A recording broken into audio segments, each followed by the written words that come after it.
ఉమ్మడి నల్గొండ జిల్లాలో భూగర్భ జలాలు అడుగంటిపోయాయి. పొట్టకొచ్చిన వరి పంట నిట్ట నిలువునా ఎండిపోతోంది. కళ్ల ముందే ఎండుతున్న చేలను కాపాడుకునేందుకు బోర్లు వేసినా ఫలితం దక్కటం లేదు.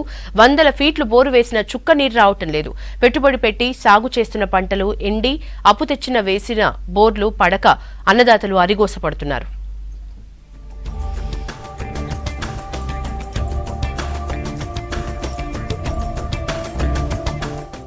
ఉమ్మడి నల్గొండ జిల్లాలో కరువు కోరలు చాపింది. భూగర్భ జలాలు అడుగంటిపోవడంతో బోరుబావులు ఎండిపోతున్నాయి. పొట్టకొచ్చిన పంటలు కళ్ల ముందే ఎండిపోవడంతో అన్నదాతలు కన్నీళ్లు పెట్టుకుంటున్నారు. ఎలాగైనా పంటను కాపాడుకోవాలనే ఆశతో అప్పు తెచ్చి బోర్లు వేస్తే దుమ్ము రావటం మినహా చుక్క నీళ్లు పడడం లేదు. పెట్టుబడి పెట్టి సాగు చేసిన పంట చేతికి రాక అప్పు తెచ్చి వేసిన బోర్లు పడక అన్నదాతలు ఆవేదనలో మునిగిపోయారు.